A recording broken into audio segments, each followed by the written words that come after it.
Hey there, welcome to chapter 29. It's fungi.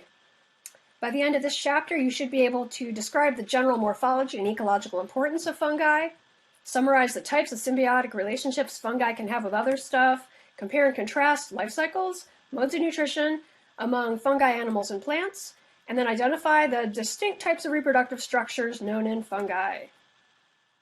So fungi are eukaryotic, but they can vary greatly in size. Some are just single cells, or some are enormous branching networks of multicellular filaments.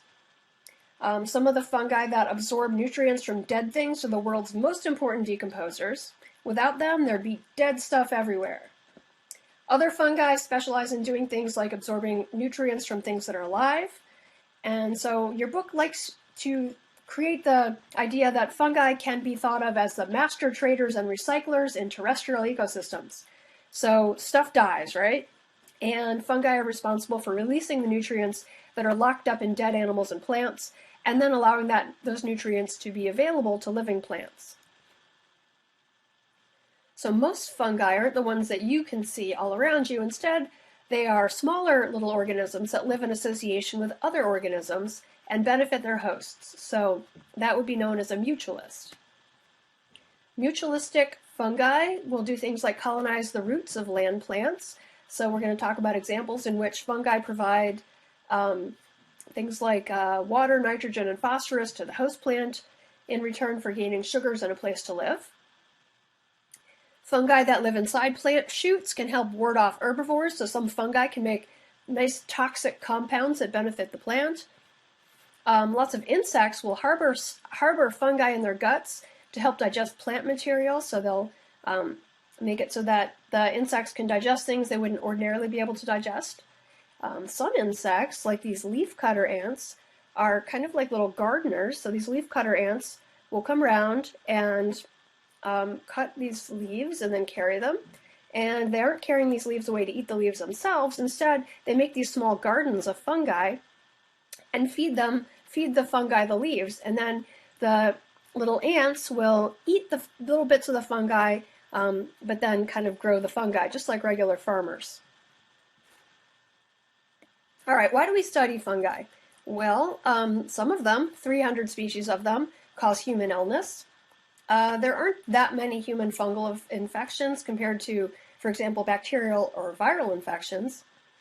But the major kind of destructive effect of fungus isn't directly on our bodies, but instead on our food supply. So there are all sorts of different kinds of fungi called things like rusts, smuts, mildews, wilts, and blights. Just delightful names, and these cause us to lose billions of dollars a year in crops.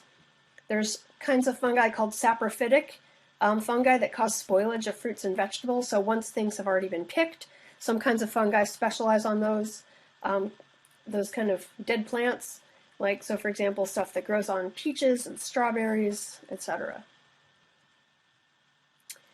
We have fungi that benefit us. So fungi will feed the plants that feed us. So inside many, many, many crop plants, there are mycorrhizal fungi that help the plants grow, and we'll get more to that in a little bit.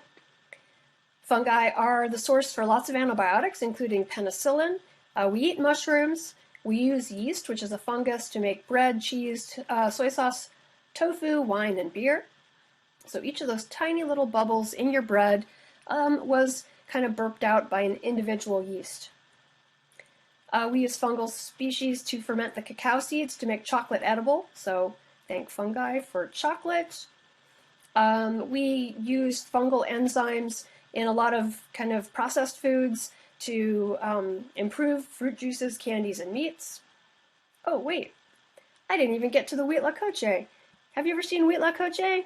It doesn't usually look like this when you get it in a restaurant, but this is a very specific kind of a fungus that this corn has been intentionally infected with, and so it's very safe to eat. It has, kind of like a meat-like texture.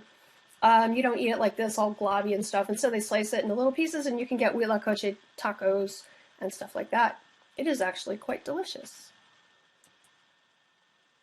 All right, I mentioned saprophytic fungi already, right? So these are fungi that make their living by digesting dead plant material. And we're going to get more into the carbon cycle in the ecology unit of this class, but just to introduce it now, there are two basic components to it. The first part of the cycle is taking the carbon that is in the atmospheric carbon in the form of CO2, and fixing it into a form that can be, basically fixing it into sugars and into plant biomass. So the carbon atoms are fixed by plants during photosynthesis, and then the plants use the sugars from the photosynthesis to be able to make more plant, right? And so those carbon atoms are then locked up in the bodies of the plants.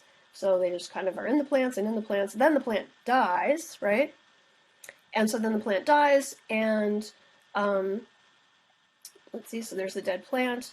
And then fungi can get on there and digest lignin and cellulose that make up the cell walls and vascular system to be able to release all of the carbon that has been locked up inside of that plant. And then the carbon is able to be returned to the carbon cycle by the fungi. So so you get the release of carbon dioxide from plants, animals, and fungi as a result of cellular respiration, and then that is returned to the carbon cycle. For most carbon atoms, fungi connect the two elements. So fungi are able to take all of the carbons locked up in dead things and release them into a form that they can be used by other plants or by animals, and then returned as exhaled carbon dioxide back to the atmospheric carbon. Okay, so there are two kinds of shapes of fungus. You can have single-celled forms, and so all of the single-celled kinds of fungi are just called yeasts. That's just our name for single-celled fungi. And multicellular fungi have this filamentous form called mycelia. So it's like one mycelium, plural mycelia. Kind of looks like this. You ever flip over wood chips or something like that and find a structure like this, right? So that's the mycelium of a fungus. Fungus can grow in the direction of food, so these will reach out in the direction where there is food. Fungal mycelia have the highest surface to volume ratio of any multicellular organism. So these little branchings, really you can't see them with the naked eye, but the individual branchings are so fine that they have more surface to volume than plant roots or anything else. They're really efficient at absorbing water from the ground and just also absorbing nutrients from the ground. But because they have such a high surface to volume ratio, they're really likely to dry out. So that's one thing. They have to be very careful about where they grow. But one thing they can do if the entire environment grows out is to produce a spore. So a spore can endure dry periods and then germinate to form a new mycelium when the conditions get better. All right, so the mycelium is made up of individual filaments called hyphae. Right? So this is the whole mycelium, and if you look it up close, you can see individual hyphae, like this. Okay? So this is like a whole bunch of hyphae crunched together, which is basically what the side of a mushroom looks like. All right, but looking at one of the hyphae, just all by itself, you can see it's like one long cell with dividers in it, right? The dividers are called septa, but the septa aren't complete. They don't completely separate the material from one cell to the next. Instead, they have holes in them that allow things like nutrients and even organelles to flow between the compartments. So this is just a picture of a septum. So you can see it's got a real big hole that you can actually see with the, here, where stuff just goes in and out. Some fungi even do away with these septa entirely, and they're cenocytic, which means no septa, and so this particular hyphae has been stained with something that stains like the nuclear material green. And so you can see each of these is a nucleus. So instead of it being like a nucleus in each cell, it's just like nucleus, nucleus, nucleus, just wherever, right? So it's a single giant multinucleate cell with just nuclei all the way up and down. All right, so one way that we distinguish fungal types from each other is through their reproductive structures. So one group of fungi have swimming gametes and spores. So this group is called the chytrids. So the gametes, the sperm and the eggs, have flagella, but also the spores have flagella.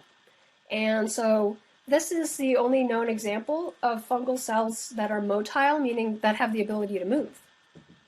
All right, the second unique reproductive structure is the zygosporangium. So there is a group called zygomycetes, and they have these very distinctive spore-producing structures formed by, so basically you can imagine this is one hyphae over here, and here's another one. And so two unrelated individuals kind of come together and their hyphae touch. So you can just see me sitting here. I've got two fingers. Ding! Fingers are touching. Right? So in the place where the two hyphae touch, they will produce a zygosporangium like this by making a cell that fuses together material from each of the two hyphae. And that is heavily reinforced like this and can survive dry environments, and that's called the zygosporangium. The third type is called a basidium. Basidiomycetes are the club fungi. So basidia, I think, is Latin for a club. And so at the end of each, remember the hyphae is like a long, kind of thread, and at the end of the thread is this weird club-like structure. And at the end of this club-like structure, it can produce 4 spores. Okay? So each basidium can produce 4 spores. All right, so that's the basidiomycetes, or club fungi, and then the fourth one is the Ascomycetes, or sac fungi, and they form asci, which are these reproductive sac-like cells at the ends of the hyphae. So remember, here's like the long hyphae, and at the end of it, it has, I think it's 8 cells, 8 spores. I always think this looks like a Pez dispenser. Do you guys know what a Pez dispenser is? No. Anyone? Yeah, I've seen one before. It's like you got that dry candy. It comes in a stack and you like push on its head and it comes out. Yeah, it's a Pez dispenser. I always think this looks like a Pez dispenser full of 8 spores. You okay? All right, so this is called an ascus, or a sac, and there are 8 spores in it. All right, so let's just say you're in the lab and you're trying to identify which fungal lineage a particular fungus belongs to. And you look at lots of different cells from that individual, and you notice that some are flagellated and motile. In which group do you place the fungus? That's chytrid. Yeah, that's a chytrid. Yep. All right, so let's just say you look at another one and you find these 8 spores in it. It looks like this with 8 spores. What group do you put it in? The one with the Pez dispenser. Yeah. Do you remember which one the one is with the Pez dispenser? Well, it's not basidiomycetes, because that's the one with a club. It's not zygomycetes, because that's the one with that little spiky ball on it. So I guess it's ascomycetes. Yeah, that's the one. Okay, so a lot of fungi can reproduce both sexually and asexually. So the asexual spores are called cnidia, and they can be dispersed either by water or wind, depending on the group. And then when they land somewhere, they'll grow into a new hyphae. So this is the cnidia from Penicillium roquefortii, which is the particular strain of fungus that's used to make blue cheese taste like blue cheese. So fungi, as we talked about when we talked about protists, are more closely related to animals than to land plants. People get confused about this because they think, oh, fungi, kind of stay in one place, and animals move around. Plants stay in one place. Fungi are like plants, but no, not true. Fungi are actually more closely related to animals, right? So here's the common ancestor of fungi and animals.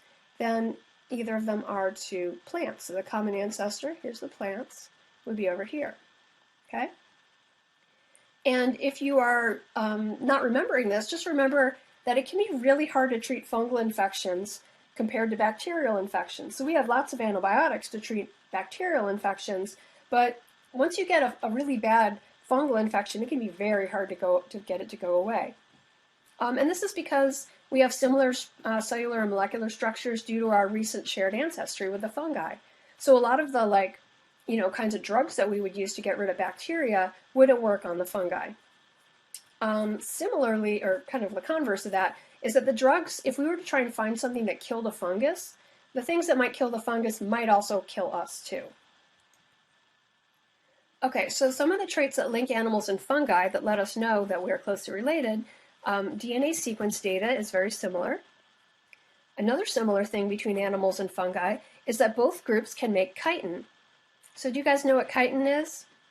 Yeah, I have chitin in my exoskeleton. You do have chitin in your exoskeleton. Can you tell us about it? Yeah, it's like a tough, flexible molecule that, gives you structural support. Yeah, so So do you know? So what is it like in fungi, the chitin is? It's chewy. Yeah, yeah, it's really chewy, right? So chitin is found, so it's like tough and flexible. That's what makes mushrooms and stuff chewy. Or if you've ever had like, I don't know, like a shelf fungus on a tree, you have to take like real power to saw that thing off. It's really tough, okay? All right. Also, if you look at the flagella and the chytrids, it is very similar to the structure of the animal flagella. So that's another clue. The third thing, animals and fungi store glucose as glycogen. Okay? Do you remember, what do plants store glucose as? Starch. Yeah, plants store glucose as starch, right? Animals and fungi store glucose as glycogen. So those are some key similarities that let us know that we are more closely related to fungi than either group is to plants. All right, here it gets more complicated. What is the relationship between the major fungal groups? So you can see we have a lot of like multi-way splits, right? So what is that called? That's called a polytomy. Yeah, it's called a polytomy, and it reflects the fact that we don't necessarily know the relationship between these groups. So I'm going to tell you what we do know and what we don't know. So we know that there's a monophyletic group called the Microsporidia, and these are these single-celled parasitic fungi. We used to not even think that they were fungi. We used to thought they were a sister group to fungi. But some things that give us a clue that Microsporidia are actually fungal are that if you take a fungicide that works on other, that kills other fungi, it will also kill the Microsporidia that infect things like bee colonies and silkworm colonies, and also AIDS patients can get Microsporidian infections as well. So the fungicides that we would use, on other fungi also kill Microsporidians. So that's another indication that they may be more closely related to other fungi than we initially thought. All right, so you can see all these these orange and yellow groups here. These are the chytrids and the zygomycetes. Remember, the chytrids are the ones with the flagella, and the zygomycetes are the ones that make that zygosporangium. It's a big old polytomy on the phylogenetic tree, so there's some possibilities to explain this. Either the swimming gametes and the zygosporangium evolved more than once, or the swimming gametes and the zygosporangium were present in a common ancestor of all of these guys, but then were lost in certain lineages. So this is still something that people are working on. All right, the remaining three groups, though, are monophyletic. So Glomeromycota here is monophyletic. We'll talk more about them in a bit, but they have all sorts of adaptations that allow them to live inside plant roots like mycorrhizae, and so we think that those adaptations evolved just the one time, and they tend to make a spore with a very tough outer coat that's distinctive for their group. Basidiomycetes, do you remember what the basidiomycetes are? Yeah, they're the ones with the club with the 4 spores. Yeah, so this is a monophyletic group. And the Ascomycetes, right, the ones that look like a Pez dispenser, all have this ascus, and we think that evolved one time. Okay? So we have 1, 2, 3, 4, 5, 6 groups, and 4 of them are a monophyletic group, and the other 2 are a mess. All right. Oh yeah, you can also see here that Basidiomycota and Ascomycota, together they form a monophyletic group, right? You can have this ancestor and all of its descendants. And so both of them have things in common with each other. They both form septate hyphae. Do you remember what a septate hyphae is? A hyphae, it has like little separations between the cells. Yeah. And they both form these different kinds of fruiting structures, and so they do have something in common. Over here, the group that includes animals and choanoflagellates, which were those protists that kind of look like sponge cells, are the sister group to the fungi, okay? So our hypothesis is the earliest fungus was aquatic, and that the switch to terrestrial life occurred early in the evolution of fungi. All right, so why is it harder to treat fungal infections than bacterial infections in humans? I'll read some of these and you say yes or no. Okay. Fungi are larger organisms than bacteria and thus require stronger drugs to stop an infection. That's not it. That's not it. Most fungi are multicellular, and thus the drugs required to kill a fungal infection must be able to kill several types of cells. Bacteria, on the other hand, are unicellular and thus simpler to kill. That doesn't make any sense, because a lot of times you can get a fungus that's a unicellular fungus infecting you. Oh yeah, that's a good point. But also, if a drug can kill one of your cells, it can kill all of your cells, can't it? Yeah. Let's see. Fungal and animal cells and proteins are similar. Thus, drugs that disrupt fungal cell or protein function must also disrupt human cell or protein function. I like that one. Yeah, I like that one too. Let's hear the last one. Fungi are able to mutate more quickly than bacteria, so they develop resistance to antifungal drugs. Why would the fungi mutate more quickly than bacteria? I don't even know that part is true. Yeah, I don't know that part's true either. Okay, so the answer is C. So the first plants, the fossils of the first plants were found with fossils of fungi. So we know that the association between plants and fungi is very ancient. And so the ability of fungi to help plants absorb nutrients may have been one of the things that helped plants come out of the water and onto the land. So 90% of land plants live in some physical contact with a fungus, and that is usually a symbiotic relationship. So there's different kinds of symbioses that are possible. A mutualistic relationship is one in which both species benefit. A parasitic relationship is one in which one species benefits and the other one is hurt. And in a commensal relationship, one species benefits and the other is unaffected. Uh-oh, that's some things writing over the top of things. All right, so this is an example experiment that was performed asking the question, are mycorrhizal fungi mutualistic? So their hypothesis is that the host plants are providing mycorrhizal fungi with sugars and other photosynthetic products. Mycorrhizal fungi provide the host plants with phosphorus and or nitrogen from the soil. The null is that there's no exchange of food or nutrients between the plants and the mycorrhizal fungi, and so the relationship is not mutualistic. So let me describe the experimental setup. So we have here a labeled carbon treatment. So the carbon dioxide in the air has been labeled so that you can track where it goes, okay?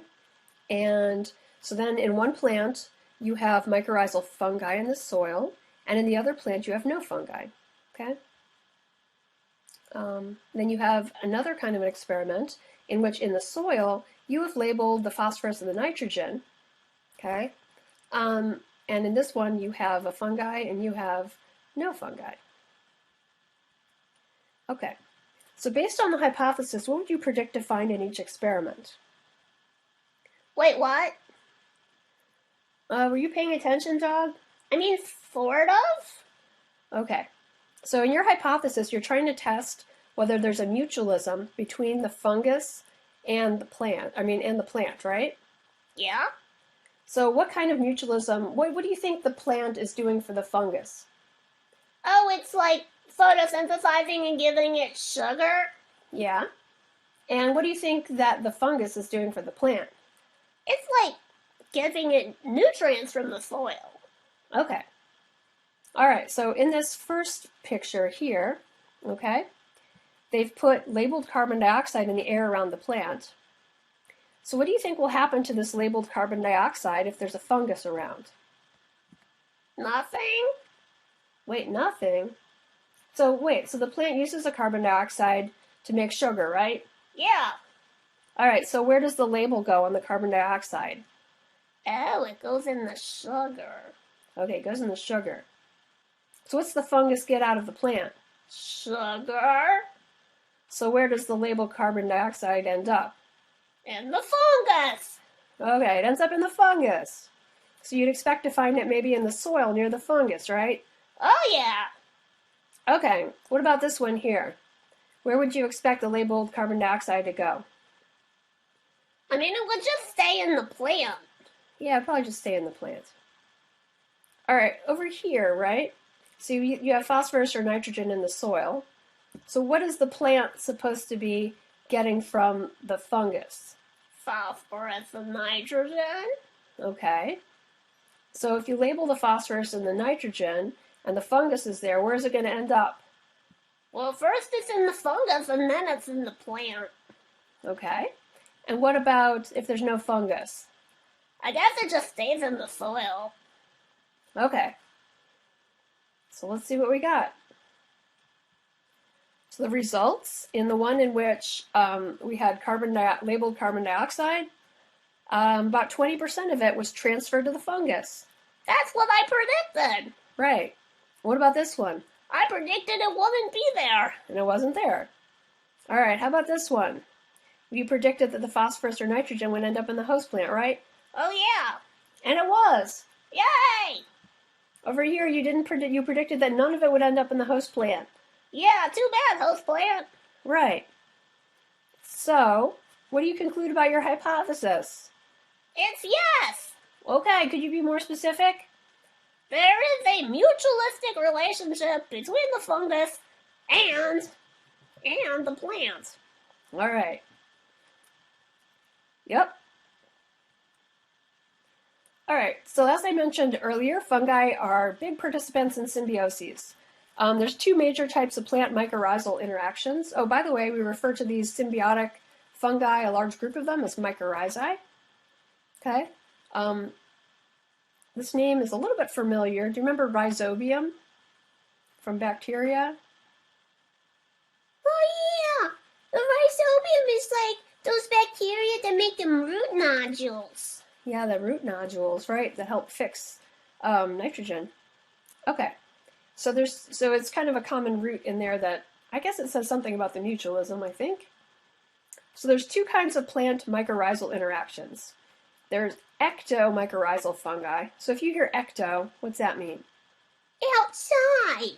Yeah, outside. Ectomycorrhizal fungi are EMF, okay? And then there's arbuscular mycorrhizal fungi, or AMF. And so they each have distinctive morphologies and functions and geographic distributions. Mycorrhizal fungi can form these really extensive networks in the soil that completely surround little seedlings like this. And we know that the presence of mycorrhizal fungi will help plants grow as compared to having no mycorrhizal fungi. All right, so the EMF, the ectomycorrhizal fungi. They have this really dense network of hyphae, and it goes all over the outside of the plant's roots, and it goes into the soil. But these hyphae don't go into the plant's root cells. But it looks like they're going into the plant's root cells. Oh, they're going between the plant's root cells, see? But not into the plant's root cells. So they're entering between the plant's root cells. And that kind of close connection allows the fungus to be able to transfer water and nutrients like kind of to the area between the plant's root cells so the plant can get it. Okay. So one thing that the ectomycorrhizal fungi can do is penetrate into decaying material, and they're releasing a substance called a peptidase. Okay? So if you hear a word that ends in ase, what does that mean? It means it's an enzyme. Yeah. And so if you heard that its name was peptidase, what do you think it would break down? Peptid bonds. Yeah. Remember we learned that amino acids are connected to each other with what? Peptide bonds. Yeah. Okay, so peptide bonds connect amino acids to each other in proteins, right? So a peptidase cleaves proteins, basically. It's cutting the bonds between amino acids. All right, so the peptidases are released by the EMF, and it breaks down amino acids and breaks down proteins into amino acids, and then the amino acids can be transported between the plant root cells, and now the plant is able to absorb the amino acids. The EMF can also do things like provide phosphate ions to the host plant, and then the EMF in exchange gets some sugars from the plant. All right, arbuscular mycorrhizal fungi are the other major mycorrhizal. The arb part, you know what Arbor Day is? Yeah, it's like when you go plant a tree. Yeah, like an arbor is full of trees, right? So arbuscular. People thought that this little structure here inside of the cell of the plant looked like a little tree. So this is a fungus branching and branching and branching inside of the cell. Okay. So that's why they're called arbuscular mycorrhizal fungi. They're also sometimes called endomycorrhizal fungi because they grow inside the root cell walls. So you can see the hyphae is coming from outside. It actually goes into the root cells and then makes these little trees in there. The hyphae inside the plant cell wall is able to increase the surface area to exchange molecules between the fungus and the plant host. And so the hyphae can kind of just pull stuff, materials and stuff out of the soil and directly into the roots. There is another group of like kind of symbiotic fungi called endophytes. So that name just means inside plants. And these also live between and within plant cells. And they live in close association with the roots and above ground tissues. We didn't know that these existed until the 1940s, but they are apparently very common and highly diverse. People have discovered a lot of these through kind of environmental sequencing. So we have just found them by sequencing DNA and finding that they exist. So this is just kind of a picture showing different kinds of endophytes that somebody is growing in their lab. We know that some of them can do things like increase drought tolerance of their host plants, so that's a benefit. Some of them produce compounds that benefit the host plant by deterring or killing herbivores, so that's another thing. And some of them are able to receive different kinds of, and they receive benefits by absorbing sugars from plants. So they can do all sorts of different things, and they get paid off in sugars, like the other symbionts. Okay, lots of plant-eating insects have different kinds of yeast in their guts, and so the yeast can help the insects to digest or detoxify plant compounds. And you probably see lichens outside all the time. A lichen is a mutualistic relationship between some kind of a fungus, so usually an Ascomycete, and something that photosynthesizes. So it's a fungus plus a photosynthesizer, and the photosynthesizer is either a cyanobacterium, which is a bacterium, or an alga, which is, protist. Okay? So if you look at this, so here's a lichen. You look at a cross section, you can see it has this really dense layer of hyphae over here, and then loose hyphae, and then dense hyphae, and then a layer of green algae. One of the other professors likes to show this by making a little sandwich out of ramen noodles and little green peas, like this. And so you kind of get your ramen noodles of hyphae, and then your green peas, and then your really thick noodles, and then your thick noodles here to make the lichen sandwich.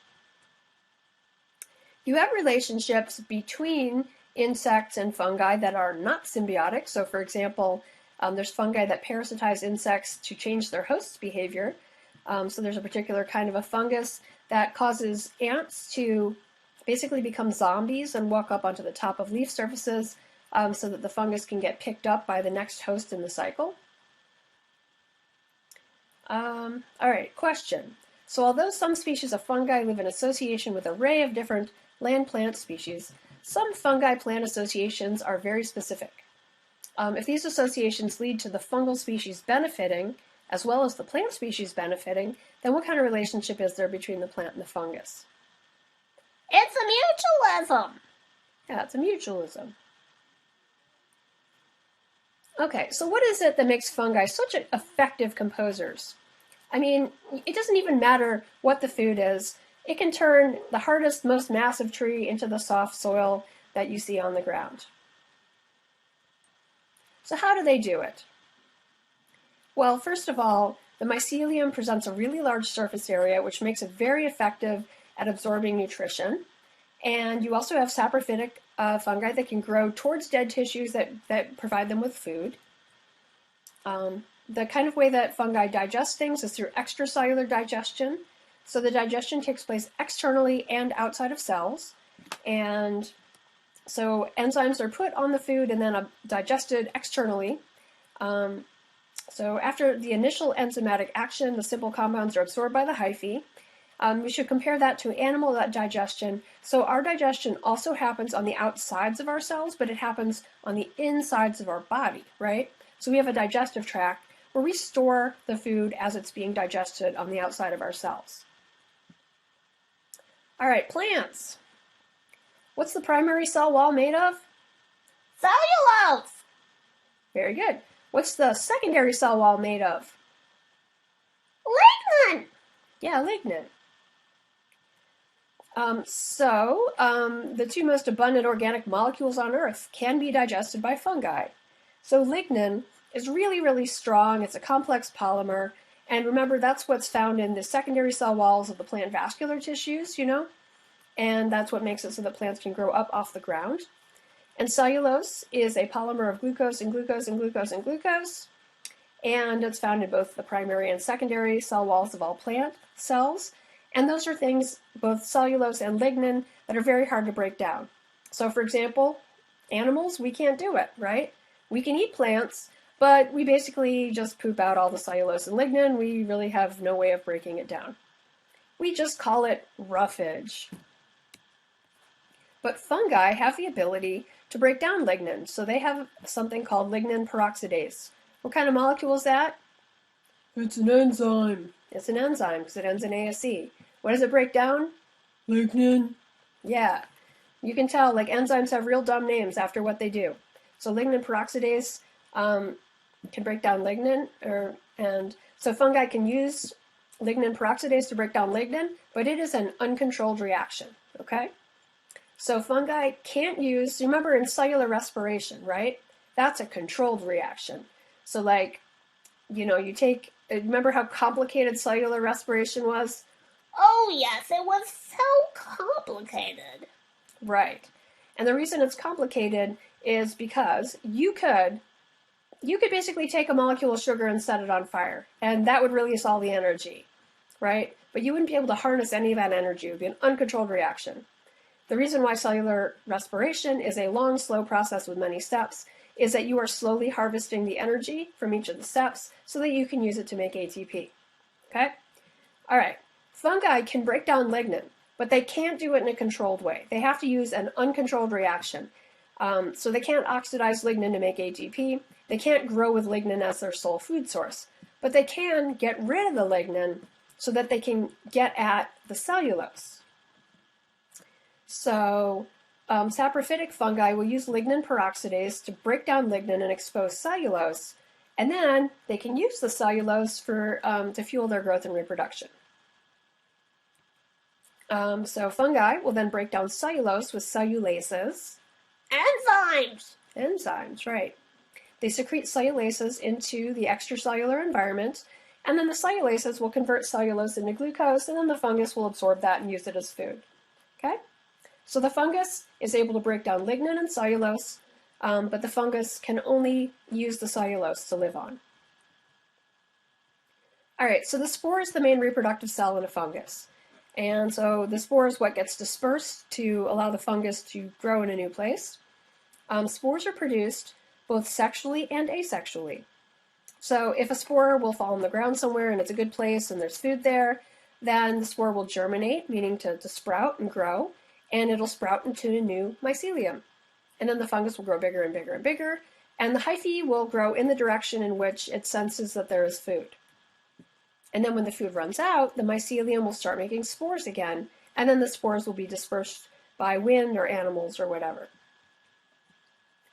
So the ability to make spores allows a mycelium that's starting to starve to disperse offspring to land in new habitats where more food might be available. So you can think about Superman being sent off in that little space capsule to go land in a great new place so they can survive another day. All right, so how are fungal spores similar to plant spores? Well, they're used to, go into a new place away from the parent plant or fungus. Yeah, so that's one thing. They're dispersed by wind or animals. That's the same thing.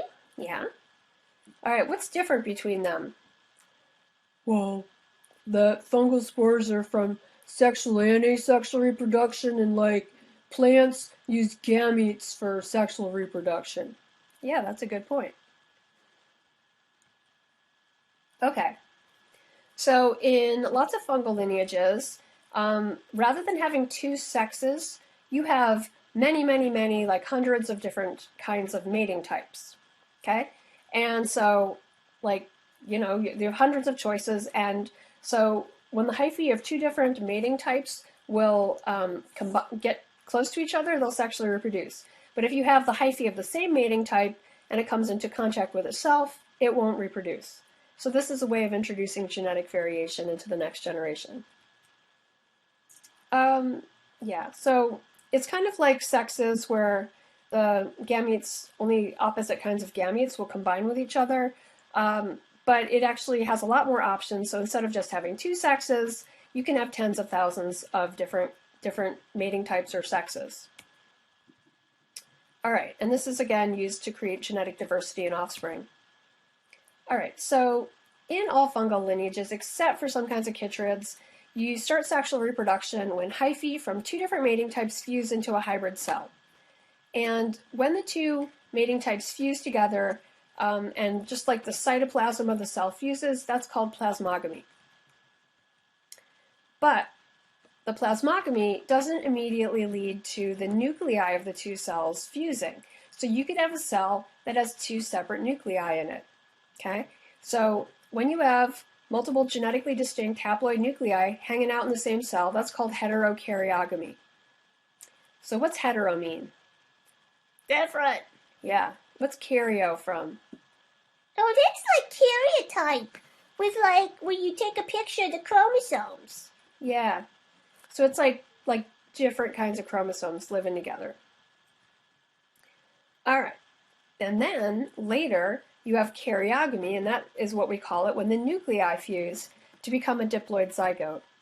And so the nuclei are produced by the nuclei that are produced by karyogamy then quickly divides by meiosis to make haploid spores. So I'm going to show you a picture of that in a minute. So most fungal species can reproduce sexually and asexually, but it's kind of tricky to see fungus doing anything. And so there's a lot of, even like Ascomycetes, which we know a lot about, that have never been observed reproducing sexually. We presume they can do it, but we've never seen them do it. So the haploid mycelium produces spore-forming structures, and the spores are generated by mitosis. And this will create offspring that are clones that are genetically identical to the parent. Let's see, microscopic spores can be carried on wind, and this is an adaptation to life on land. And these spores are very, very small, and they can go long distances, and allows the fungi to be able to colonize new habitats. All right, let's work on the vocabulary. All right, so what's plasmogamy? Plasmogamy. That's on the cytoplasm. Oh, there. Cytoplasm of two parent cells fuses together without the fusion of the nuclei. Yeah. So what's heterokaryogamy? Oh, that's when the cell contains many independent nuclei. All right, so what's karyogamy? That's when the nuclei from the mating partners fuse. Yeah. So what's dikaryotic? That's probably the cell that has two nuclei, because di means two. Yeah. So what's an endophyte? That's the organism that lives between and within plant cells. Yep. And what's a saprophyte?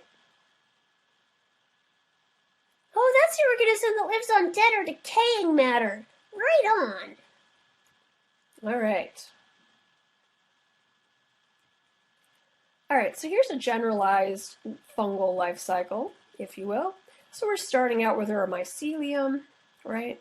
And then two different mating types, right? This one's growing down, this one's growing up. Oh, they touch each other. Oh, look, they're different mating types. Okay, so then they make this specialized cell here, okay? So they have plasmogamy, meaning the cytoplasms fuse and they make that new cell.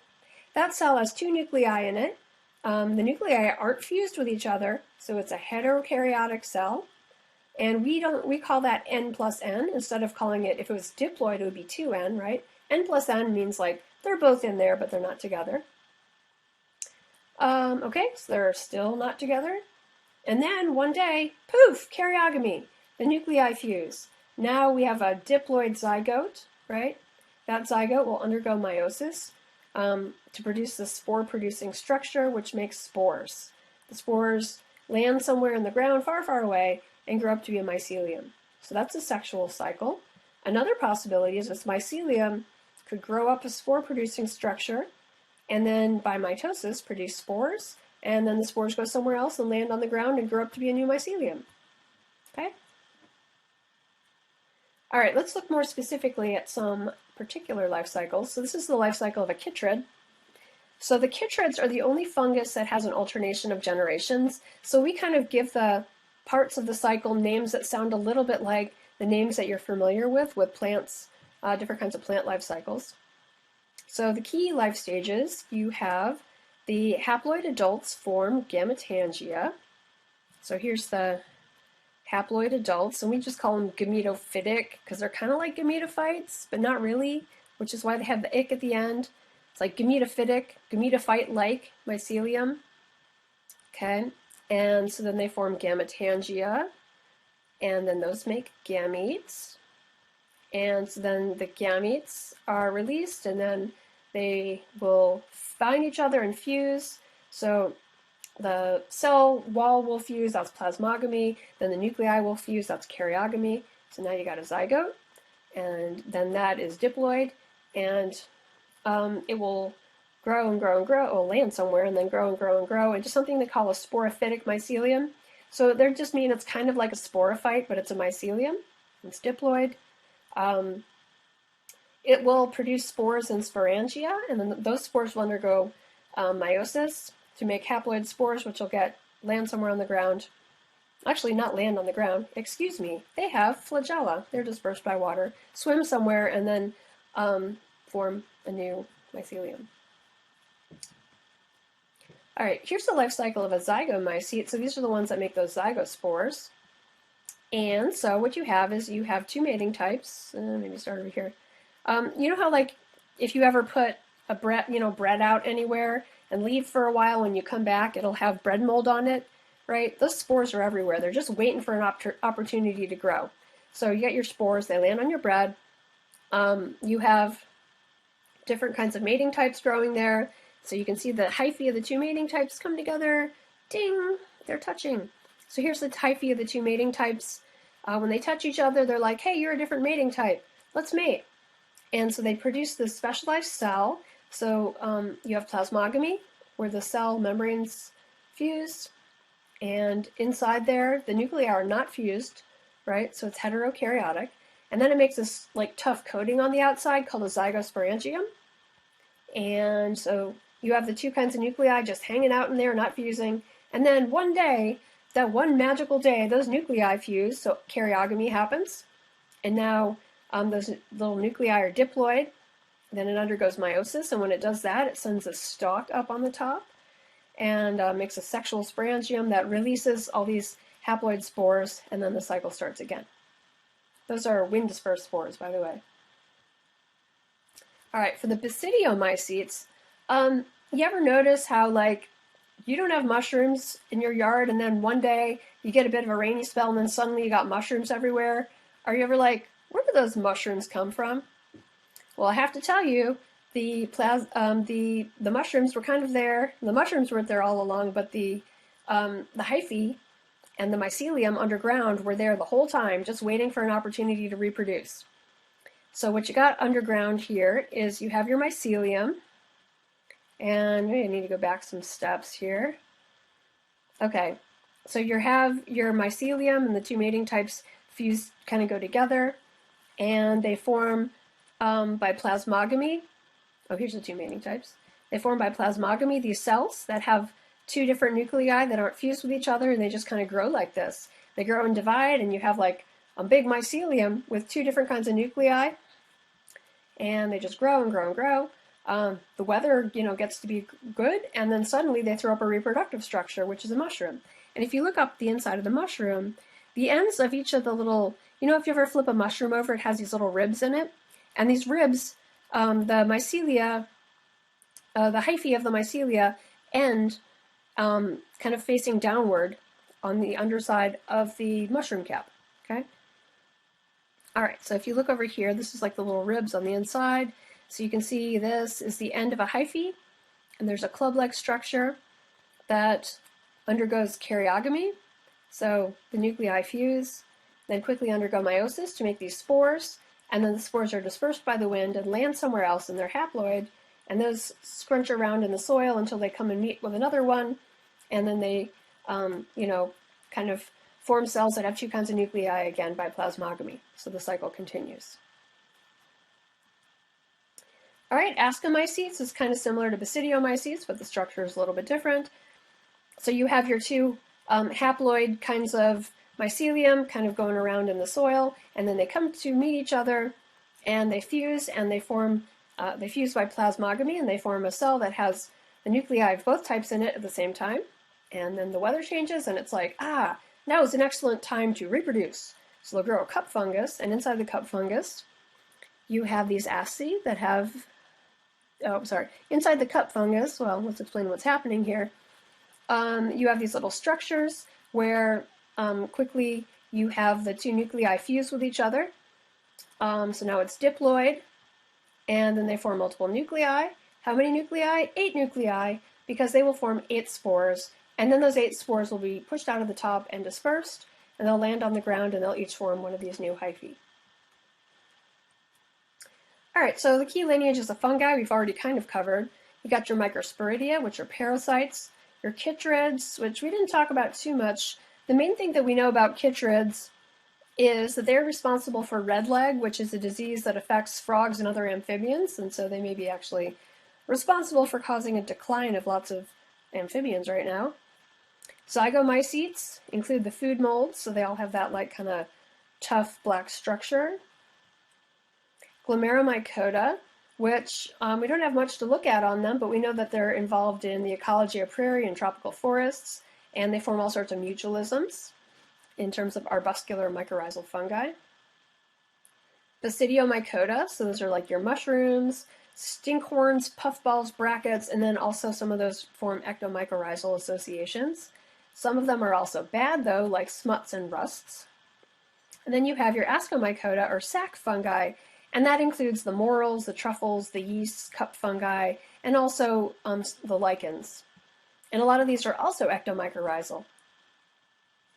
And so one thing that we can do with lichens especially is lichens are extremely sensitive to air pollution, and so you can often test the health of the air quality of a particular area by looking at how plentiful lichens are.